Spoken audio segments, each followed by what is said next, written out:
Hi kitchen friends! Welcome to Jules Flavor Bliss! Today's episode, we are going to make Spanish Style Sardines. Yes, isang simpleng sardinas to ay classy one.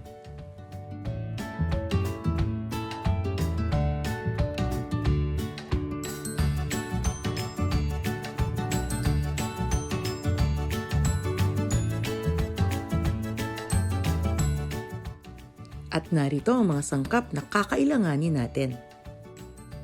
Ito ang ating first procedure. 2 cups of water plus 2 tablespoons of salt. Doon natin ibababad ang nalinisan nating mackerel. Why brine solution?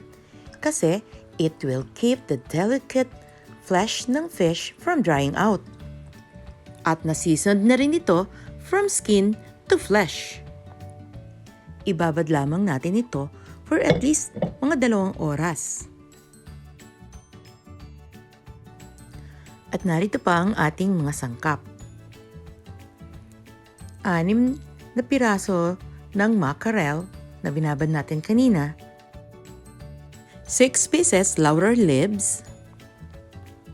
1 cup sliced carrots. Half cup pickled pipino or pickles.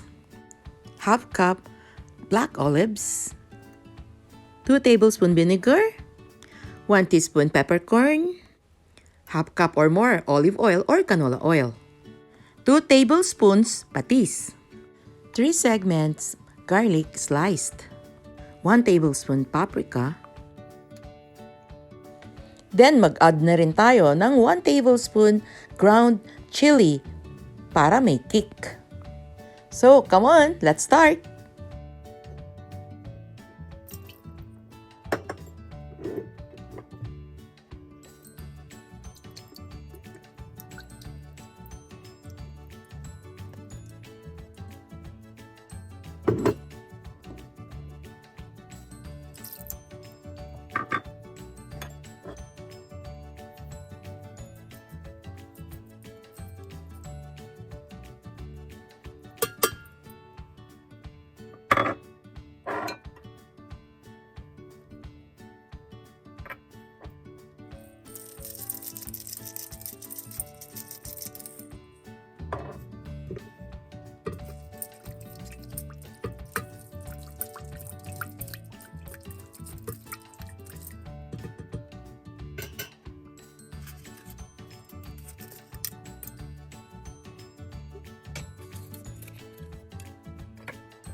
Matapos nating i-arrange ang isda at ang mga sangkap na to, papakulan na natin siya sa ating pressure cooker.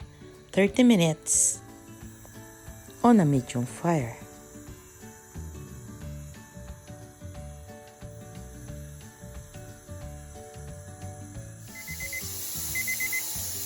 After 30 minutes, nagdagdag pa ako ng 10 to 15 minutes para malambot ang mga tinik nito.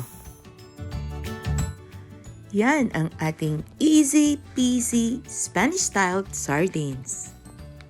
Isang simpleng ulam lang pero kaya nating i-elevate the dahil sa ating creativity.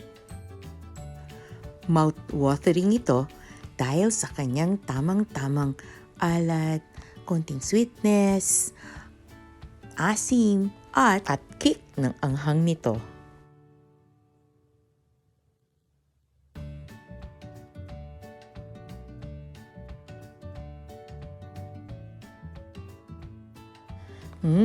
Talagang nakakagutom ito.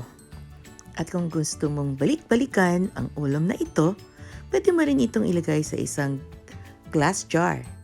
Ilagay mo lang sa isang sterilized glass jar ang mga fish at see to it na nakababat ito sa oil. Nagutom na ba kayo? I hope nag-enjoy kayo sa panonood ng my easy version nitong Spanish Style Sardines. Till next, bye! Kung nagustuhan mo ang video na to, please don't forget to subscribe para lagi kang updated. I-hit mo na rin ang like and share button. Dahil marami pa akong quick and easy recipes na i-share sa inyo. At kung meron pa kayong mga requested recipes, paki-type lang sa comment section. Thanks for watching!